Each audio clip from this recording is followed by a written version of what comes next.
မြတ်စွာဘုရားရဲ့ဘဝကိုကြည့်လိုက်မြတ်စွာဘုရားဟာဘဝလူဘဝရလာပြီးတဲ့အခါမှာအသက်80တတ်တော်80လူလောကမှာနေထိုင်ခဲ့တယ်တတ်တော်80ဘုရားဘဝနဲ့45နှစ်နေထိုင်ခဲ့တယ်တရားကျင့်တဲ့အချိန်ကနှစ်ပေါင်း6နှစ်လောကီစိတ်စိမ်ခံစားပြီးတော့မင်းသားဘဝနဲ့နေတာက29နှစ်ဟောဘုရားလောင်းလေးမွေးဖွားလာပြီးတော့ရွှေနှန်းစိတ်စိမ်ခံစားနေတဲ့29နှစ်အတွင်းမှာအခက်အခဲတစ်စုံတရာရှိခဲ့တယ်ဆိုတာမှတ်တမ်းထဲမှာမရှိဘူးเนาะမှတ်တမ်းမှာမှတ်ထားတာမရှိဘူးအေးတောထွက်ပြီးတော့တရားကျင့်တယ်6နှစ်ကြာလို့ရှိရင်တော့ခက်ခဲတရားကျင့်ခဲ့ရတာဘာကြောင့်လဲတာမန်အနေထားမဟုတ်ဘဲနဲ့ဘုရားလောင်းတော်ဟာဒီအနုတ္တရတန်တိဝရဗဒလို့ခေါ်တယ်တကယ်ထူးမြတ်တဲ့အငြိမ့်ဓာတ်ကိုရှာတယ်အဲ့ဒါလို့ရှာတာဟာမှန်ကန်တဲ့လမ်းကြောင်းနဲ့မရှာမိပဲနဲ့မှားယွင်းတဲ့လမ်းကြောင်းနဲ့လိုက်ပြီးတော့ရှာနေတာအချိန်တွေဖြုံးပြီးတော့6နှစ်နီးလောက်ဖြစ်သွားတယ်အဲ့လိုလမ်းမှားပြီးတော့ခန္ဓာကိုယ်ပင်ပန်းခံပြီးတော့ဒုက္ခရောက်သွားတာဟာကံကြမ္မာဝတ်ကြွေးကိုပေးစားရတာလို့ဒီလိုအဲ့ဒီထဲမှာမှတ်တမ်းတင်ထားတယ်နော်အဲ့ဒီချိန်ကစပြီးတော့ကံကြမ္မာဝတ်ကြွေးဟာပေါ်လာမမှန်ကန်ကန်နဲ့တကယ်တရားလမ်းကြောင်းတိုင်းကြီးလိုက်မယ်ဆိုလို့ရှိရင်6နှစ်ထိအောင်ကျင့်စရာလည်းမလိုဘူးတတော့ပင်ပန်းခံဖို့လည်းမလိုဘူးမလိုအပ်ဖက်နဲ့မှားယွင်းတဲ့အကျင့်တွေနဲ့အချိန်ကုန်ပြီးတော့ခန္ဓာကိုယ်ကြီးပင်ပန်းပြီးတော့ဒုက္ခတွေအကြီးကျယ်ရောက်သွားကြရတာဟာလွန်ခဲ့တဲ့ဘဝတစ်ခုမှာပြစ်မှားခဲ့တဲ့ကံကြမ္မာဝတ်ကြွေးရဲ့ဝတ်ကြွေးကိုပေးစားရခြင်းလို့ဒီလိုပြောတယ်ဘယ်တော့ဝတ်ကြွေးဖြစ်ခဲ့တာတုန်းလို့ဆိုတိတ်မဝေးခင်ကဝတ်ကြွေးဟောဒီဗဒ္ဒကဘာထဲမှာဂေါရမမြတ်စွာဘုရားမပွင့်ခင်အရင်ပွင့်တဲ့ဘုရားကတ္တဗမြတ်စွာဘုရားလူတွေရဲ့တက်တန်းအသက်2000တန်းမှာကတ္တဗမြတ်စွာဘုရားပွင့်တော်မူခဲ့တယ်အဲ့ဒီအချိန်မှာဂေါရမဘုရားလောင်းဟာဇောတိပါဠလို့ဆိုတဲ့ပုံနာဗေဒကျမ်းတက်ပုံနာဖြစ်ခဲ့တယ်ဗေဒကျမ်းတက်ပုံနာတွေဆိုတာအလွန်မာမာနကြီးတယ်ပညာမှန်တအားတက်တယ်ပညာမှန်နဲ့မကဘူးဗြဟ္မဏဆိုတာအဲ့ဒီခေတ်ခါမှာအမြတ်ဆုံးမဲ့သူကတ္တဗဘုရားလက်ထက်နဲ့ဂေါရမဘုရားလက်ထက်မတူဘူးဇတ်၄မျိုးခွဲထားတဲ့ထဲမှာခတ္တိယဇတ်ဗြဟ္မဏဇတ်ဝိသဇတ်သုဒ္ဓဇတ်လို့အိန္ဒိယနိုင်ငံမှာလူတွေရဲ့အဆင့်အတန်းဇတ်ခွဲခြားထားတာ၄မျိုးရှိတယ်အဲ့ဒီ၄မျိုးထဲမှာဂေါရမဘုရားလက်ထက်မှာကျတော့ခတ္တိယဇတ်ကဥဆောင်နေတယ်မျိုးတွေကထိတ်တန်းရောက်တယ်လို့ဆိုပါစို့ဗြဟ္မဏဇတ်ကဒုတိယအဆင့်မှာရှိတယ်ဝိသတို့သုဒ္ဓတို့ကတော့တတိယနဲ့စတုထပေါ့နော်ကတ္တဗဘုရားလက်ထက်မှာကျတော့ခတ္တိယဇတ်တဲ့ဗြဟ္မဏဇတ်ကထိတ်တန်းချတယ်ဗြဟ္မဏဇတ်ကပို့ပြီးတော့မြင့်တယ်ဘာဖြစ်လို့လဲဆိုတော့ကတ္တဗမြတ်စွာဘုရားကိုယ်တိုင်ကိုကဗြဟ္မဏဇတ်ဝင်မယ်အဲ့တော့ဇတ်ကိုအမိပြုပြီးတော့လည်းပဲမာမနာတွေတက်တယ်ဗေဒကျမ်းဂန်တွေတက်တဲ့ဘောဓုတပညာကိုအကြောင်းပြုပြီးတော့လည်းပဲအဲ့ဒီဇောတိပါဠပုံနာမာမနာတွေတက်ခဲ့တယ်ဘုရားလောင်းတော်ဘလောက်ပဲပါရမီတွေပြည့်ဘုရားလောင်းဆိုတာအမှန်တမ်းစိတ်ကောင်းရှိပြီးတော့ဘဝမှာစီးပူအထုတ်ခဲ့တဲ့ပါရမီတွေနဲ့အသိဉာဏ်ရှိတဲ့ပုဂ္ဂိုလ်ဖြစ်ပေမဲ့လို့ပတ်ဝန်းကျင်ရဲ့လှည့်စားမှုကြောင့်ဇာတိမန်တွေတက်တယ်ပညာမန်တွေတက်နေတယ်ပညာမန်တွေတက်ပြီးတော့ကတ္တဗမြတ်စွာဘုရားကိုလူမထင်သူမထင်သဘောမျိုးနဲ့သူကပြောခဲ့တယ်ဘယ်လိုပြောလဲလို့ဆိုရင်ဘောဓိဆိုတဲ့ဖယားတဆူဖြစ်ဖို့အသိဉာဏ်ဆိုတာသူတို့ဗေဒကျမ်းဂန်တွေထဲမှာလည်းပါတာပေါ့လေအဲ့ဒီဘောဓိဆိုတဲ့အသိဉာဏ်ဟာအမတန်မှခဲရင်ဒီလိုခဲရင်တဲ့အသိဉာဏ်ကိုဒီလိုကြုံတုံးထားတဲ့ကိုတော်ကရနိုင်ပါမလားလို့ပြောခဲ့တယ် ကတ္တဝဘုရားကိုအထင်သေးပြီးတော့ပြောခဲ့တယ်ဒီစကားလေးရှိတယ်ပေါ့ကုတောနုဘောဓိမုံဒတ္တမုံဒဆိုတာဥပိကတုံဆိုတဲ့အဓိပ္ပာယ်နဲ့တော့ဘောဓိပရမဒုံလည်းပါဘောဓိဆိုတာတမ္ပညုတဉာဏ်ကြီးဆိုတာအမတမခဲနေရခဲတယ်အဲ့ဒီရခဲတဲ့တမ္ပညုတဉာဏ်ကြီးဟာသူ့မှာရနိုင်ပါမလားမရနိုင်တော့ဘူးလို့အထင်သေးပြီးတော့ပြောခဲ့တဲ့စကားတစ်ခုရှိတယ်ဒီဘုရားလောင်းမိမဲ့လို့ဘုရားကိုမကြည်ညိုဘူးဆိုတာတတိထားဖို့လိုအပ်တယ်ကတ္တဝဘုရားပြီးရင်ပွင့်မဲ့ဘုရားအလောင်းကဘုရားကိုမကြည်ညိုဘူးဟုတ်ကဲ့လားဒါကြောင့်မလို့ကိုယ့်ကိုသိပြီးတော့အထင်မကြီးနဲ့ဒီဘဝမှာဗုဒ္ဓဘာသာဖြစ်နေပြီမဲ့လို့နောက်ဘဝမှာဗုဒ္ဓဘာသာလူမျိုးတွေဈာမှာမဖြစ်ဘဲနဲ့တခြားလူမျိုးတခြားဘာသာဝင်တွေရဲ့ဈာမှာဖြစ်မယ်ဆိုရင်တခြားဘာသာဝင်တွေပဲရောင်သွားမှာပဲအဲ့ဒါကြောင့်မလို့ကိုယ့်ကိုခိုင်မာအောင်လုပ်ဖို့အမတန်မှအရေးကြီးတယ်အသိဉာဏ်နော်ဒီလိုဘုရားလောင်းကြီးတောင်မှပဲဒီဘုရားကိုကြည်ညိုနိုင်စွာမရှိအဲ့ဒီမှာကတ္တဗမြတ်စွာဘုရားကိုပြုစုနေတဲ့ကတ္တဗဘုရားနဲ့အမတန်မှယဉ်ကျေးတဲ့ဂတိကာရဆိုတဲ့ဩရိမ့်တယ်ကြီးရှိတယ်ကောရမဘုရားလောင်းတောထွက်တဲ့အခါကျတော့ကြာသင်္ကန်းလာကတ်တယ်ဆိုတာဗြဟ္မာကြီးအဖြစ်နဲ့အဲ့ဒီဂတိကာရကတ္တဗလက်ထက်တုန်းကကတ္တဗဘုရားလက်ထက်တုန်းကသူကဩရိမ့်တယ်ကြီးမျက်စိနှစ်ကွင်းအလင်းမရတဲ့မိဘနှစ်ပါးကိုပြုစုလို့ကျွေးနေတာသူကအနာဂံဥပဒကာကြီးဇောတိပါဠဆိုတဲ့ပုံနာနဲ့သူကအမတန်မှခင်တယ်အမတန်မှယဉ်နေတယ်ယဉ်နေတော့အဲ့ဒီဇောတိပါဠပုံနာကိုဘုရားကြောင့်ခေါ်တာဘုရားကြောင့်သွားအောင်ဆိုမလိုက်ဘူးသူကနော်မလိုက်ုံနဲ့မကဘူးဒီဥပိကရုံးနေစီသွားလို့ဘာအကျိုးရှိမှာတုံးဆိုတဲ့စကားမျိုးပြောတယ်သူကနော်နောက်ဆုံးကြတော့ဂတိကာရဆိုတဲ့ဩရိမ့်သေးကြီးကခွန်အားပလာလည်းမတန်ကောင်းတယ်နောက်ဆုံးကြတော့လိုက်မှလားမလိုက်ဘူးလားဆိုပြီးတော့သပင်ဆွဲပြီးတော့ကင်လိုက်တဲ့အခါကျတော့မှသူကဘုရားလောင်းဆိုတာစိတ်ကောင်းတော့အမတန်ရှိဂတိကာရလူစနှိမ့်တဲ့လူတယောက်ကသူ့သပင်ကိုကင်နာနဲ့ပဲသူကတာမန်ပုဂ္ဂိုလ်ဆိုရင်အဲ့ဒီနေရာမှာတပ်ပွဲဖြစ်သွားနိုင်တယ်ပေါ့ဟောဘုရားလောင်းကတော့စဉ်းစားတယ်တိတ်အရေးကြီးတဲ့ကိစ္စမို့ငါ့ကိုခေါ်တာပဲလို့ဒီလိုတွေးတယ်အဲ့ဒါလို့တွေးပြီးတော့ကဲသပင်တော့မဆွဲနဲ့လိုက်ခဲ့ပဲလိုက်သွားတယ်ဘုရားစီရောက်တော့တရားဟောတယ်ဘုရားတရားလည်းနားလဲရဆုံးဖြတ်ချက်ကြသွားတယ်ဓမ္မတရားစစ်တရားမှန်ပဲဆိုတာချက်ချင်းသိသွားသောသောပိုင်းတုန်းကတော့ဇာတိမန်တွေပညာမန်တွေနဲ့အခုကံဖြစ်နေသည့်အတွက်ကြောင့်ဘုရားပေါ်မှာအထင်သေးမြင်သေးစကားတွေပြောခဲ့တယ်ဘုရားတရားနာလဲရတဲ့အခါကျတော့အမှန်တရားဆိုတာဒါပဲလို့ဆုံးဖြတ်ပြီးတရားပွဲကထတာနဲ့ဘုရားစီမှာခွင့်တောင်းပြီးတော့သင်္ကန်းဝတ်လိုက်တာအိမ်မပြန်တော့ဘုရားလောင်းတွေကဆုံးဖြတ်ချက်အမတန်ပြင်းထန်တယ်တာမန်ပုဂ္ဂိုလ်တွေကဒီလိုဆုံးဖြတ်ချက်သိပြီးတော့မရှိဘူးကြိုက်တော့ကြိုက်တယ်မလုံးနိုင်သေးဘူးဒီလိုဘုရားလောင်းနေကြတော့အယူဝါဒတစ်ခုကိုယူပြီးဆိုလို့ရှိရင်လည်းလမ်းဆုံးအောင်လိုက်တယ်စွန့်ပြီဆိုရင်လည်းချက်ချင်းစွန့်တယ်သူတို့အချိန်မဆွဲဘူးဆိုလိုတာကပြတ်သားတယ်ရဲရင်နဲ့ပေါ့တာမန်ပုဂ္ဂိုလ်တွေကပြတ်သားမှုရဲရင်မှုအားနည်းတယ်မရှိကြဘူး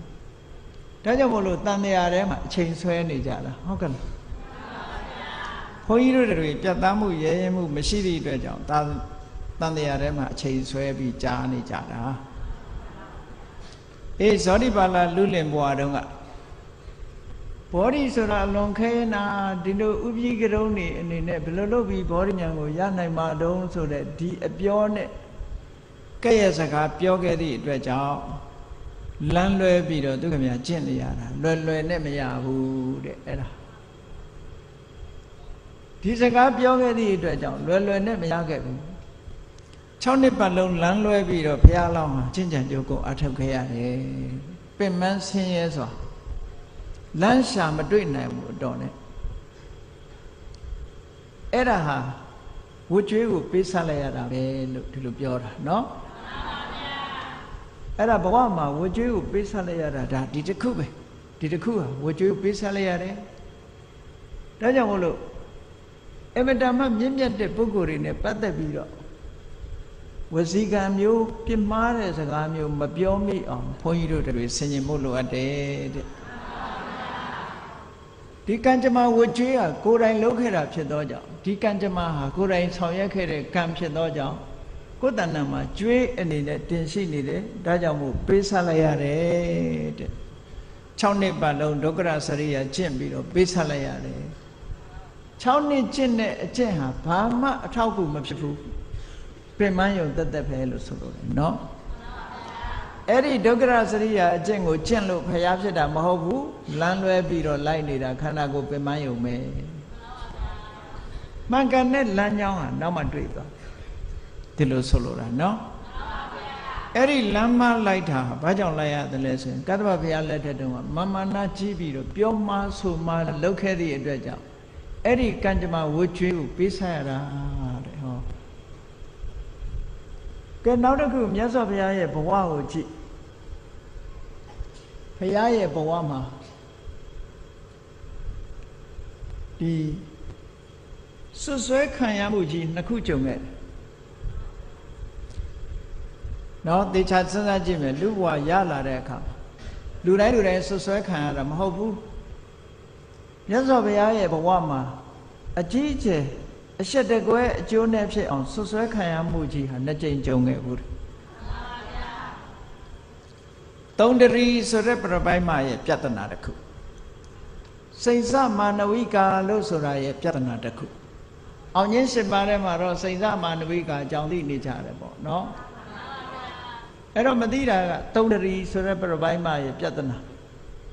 ဆွဆွဲခံရမှုကြီးတွေကအမတန်မှဖြည့်ရှင်းရခက်တဲ့ဆွဆွဲခံရမှုကြီးနှစ်ခုကြုံခဲ့ဘူးတဲ့ဘုရားလောင်း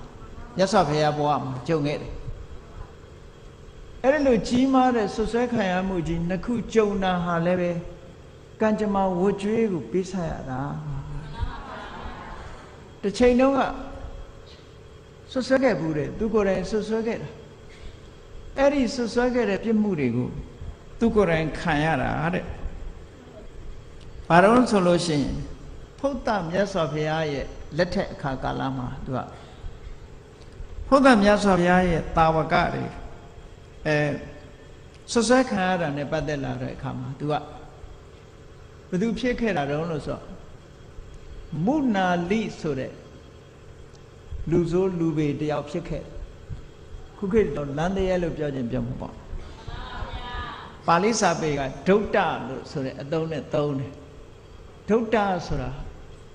အပျော်ကျူးသမားလူဆိုးပေါ့ကစားကျူးတယ်အရက်ကျူးတယ်ကာမကျူးတယ်ဆိုတဲ့အဲ့ဒီအပျော်ပါလိုက်စားပြီးတော့မကောင်းတာဆိုအကုန်လုံးတဲ့လူမျိုးကိုဒုဋ္ဌလို့ခေါ်တယ်ပေါ့ကျင့်ကြုတ်ကအဲ့ဒီမုနာလိဆိုတဲ့ဒုဋ္ဌဘဝမှာလူဆိုးဘဝမှာသူကသူရပိဆိုတဲ့ပိစိကဗုဒ္ဓမထေရမြတ်ပိစိကဗုဒ္ဓအရှင်မြတ်ကိုသူကဆွဆွဲခဲ့ဘူးတယ်မဟုတ်တရုံနဲ့မတော်မတရားဆွဆွဲခဲ့တယ်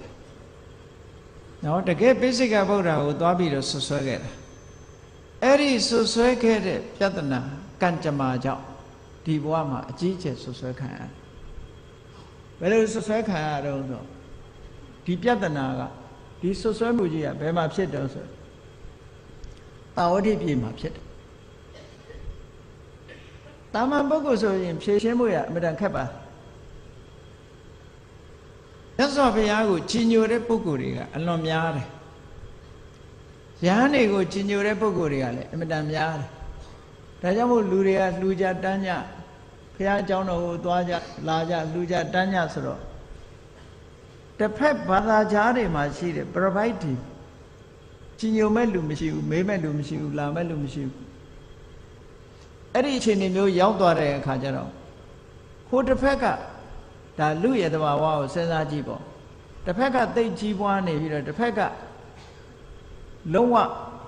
နှိမ့်ကျသွားတယ်ဆိုရင်အဲ့ဒီတစ်ဖက်ကဘာလုပ်မလဲမနာလိုတွေဖြစ်လာတာပေါ့နော် အဲ့ဒီ provide တွေကမနာလိုဖြစ်လာတဲ့အခါကျတော့လောက်ကြံဆွဆွဲမှုကြီးတစ်ခုဖန်တီးကြယုတ်တိရှိအောင်သူတို့ဘယ်လိုဖန်တီးတုံးလို့ဆိုတော့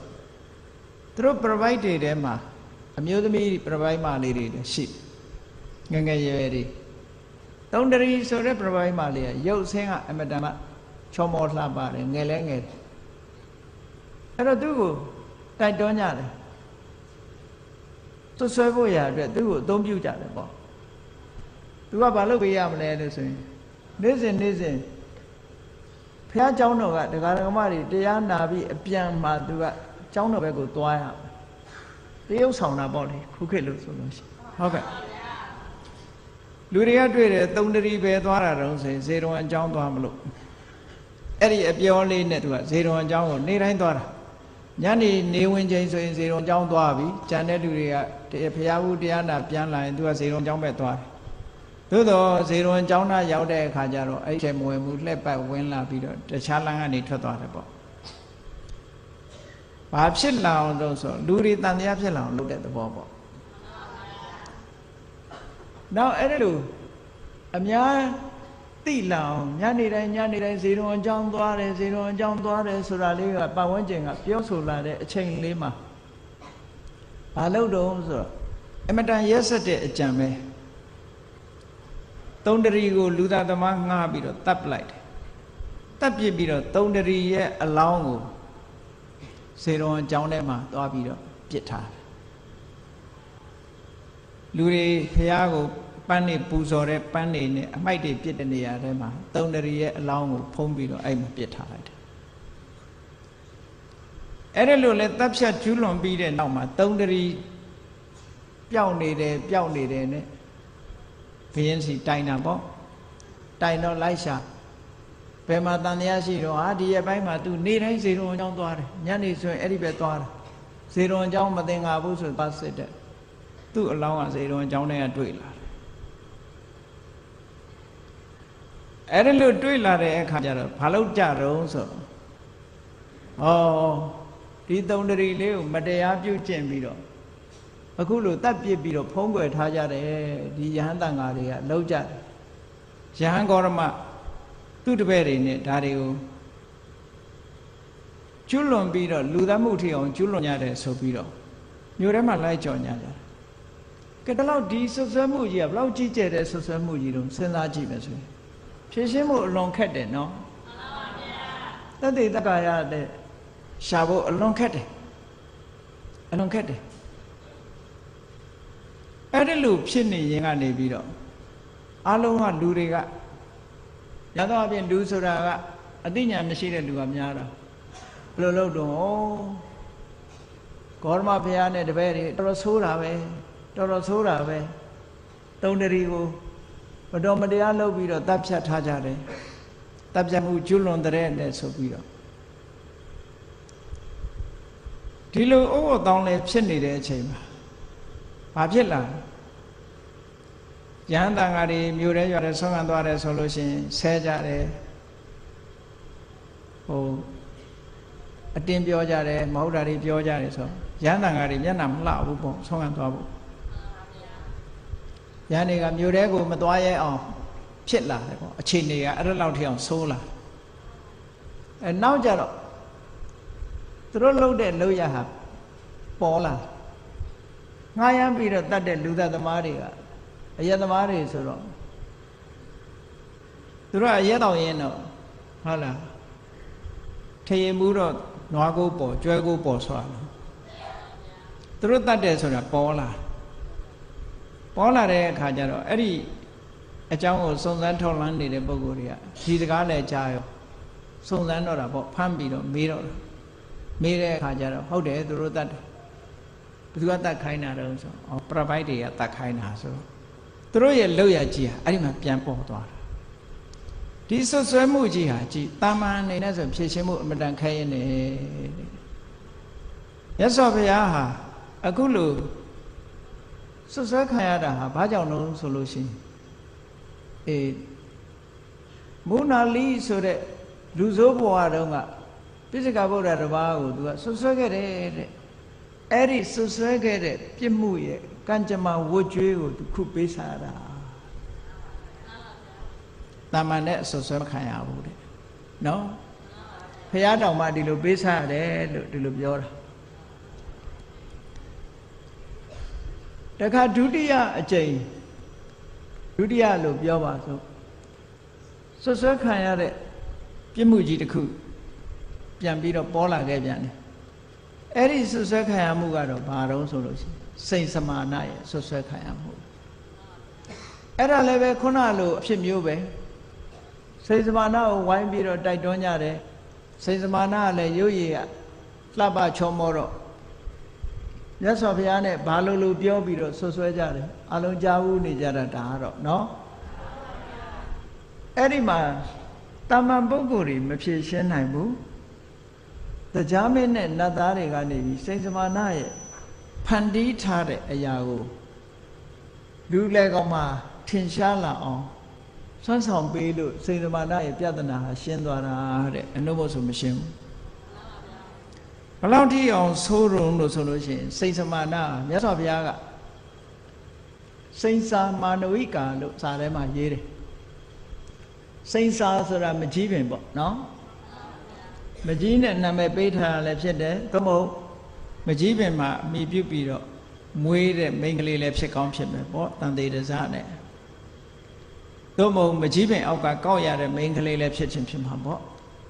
သူ့ကိုစိန်စာမာနဝိကာလို့နာမည်ပေးထားတယ်ရုပ်ရည်အစဉ်ချောမောလာပါတယ်သူကဘယ်လောက်ထိအောင်ဆွတ်ဆွဲတော့ဆိုမြတ်စွာဘုရားတရားဟောနေတဲ့ပရိသတ်အလဲကောင်မှလာပြီးတော့ကိုယ်ဆောင်အမျိုးသမီးအောင်ဆောင်ပြီးတော့ဘုရားကိုလာဆွတ်ဆွဲတာအဲ့လိုဆွတ်ဆွဲတဲ့အချိန်မှာမြတ်စွာဘုရားကလည်းဘယ်လိုလုပ်ဖြေရှင်းမလို့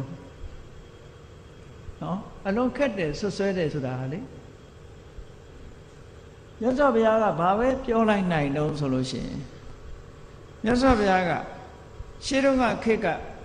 ဖရာယဟန္တာတွေအရိယသူတော်စင်တွေကအမျိုးသမီးဆိုလို့ရှိရင်ပခိနိနှမဆိုတဲ့အခေါ်မျိုးခေါ်လေးရှိတယ်နှမတဲ့ဒီကိစ္စမင်းနဲ့ငါနှစ်ယောက်တည်းပဲဟုတ်တယ်မဟုတ်ဘူးသိပါတယ်လို့ဘုရားဒီလောက်ပဲပြောတာအဲ့ဒီမှာသူကဗာပြန်ပြောတော့ဆိုရင်သိလို့ပဲဒီလိုဖြစ်တာပေါ့လို့ပြောတယ်နော်မြတ်စွာဘုရားကဘာမှမပြောတော့ဘူးအဲ့ဒီအချိန်မှာသူ့လှုပ်ကြံထားတာတွေဟာပေါ်သွားတယ်ပေါ့ဒီပြဿနာကြီးကိုလည်းဆွဆွဲခံရတာဟာမြတ်စွာဘုရားဒီအလောင်းတော်ဘဝတုန်းကဝိတ္တပုမြတ်စွာဘုရားလက်ထက်မှာဝိတ္တပုမြတ်စွာဘုရားရဲ့တာဝကဖြစ်တဲ့နန္ဒမထေရကိုဒီလိုကိစ္စမျိုးနဲ့ဆွဆွဲခဲ့ဘူးတဲ့ဘုရားလောင်းကလူလေကောင်မှာဆွဆွဲခဲ့ဘူးတယ်အဲ့ဒီဆွဆွဲခဲ့တဲ့ကံကြမ္မာဝတ်ကြွေးကိုပြန်လီပေးစားရခြင်းဖြစ်ပါတယ်တဲ့ဒါ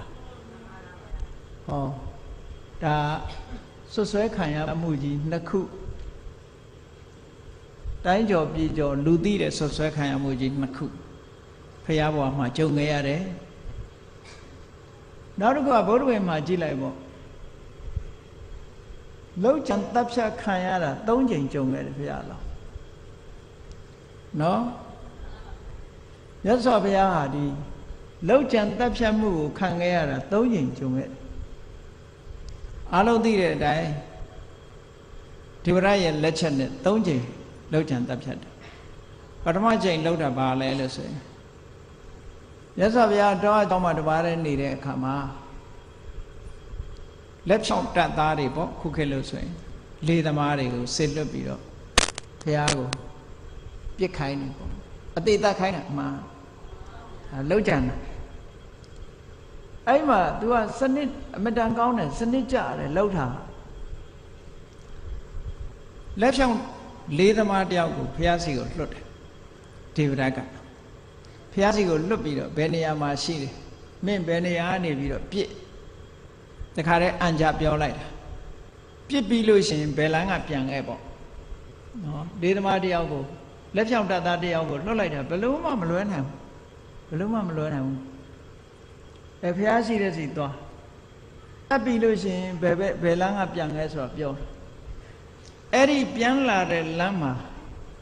လေးသမားလက်ဖြောင့်တတ်သား2ယောက်ကိုထားအဲ့ဒီ2ယောက်ကပြ ပြန်လာလို့ရှိရင်ခုနရသော်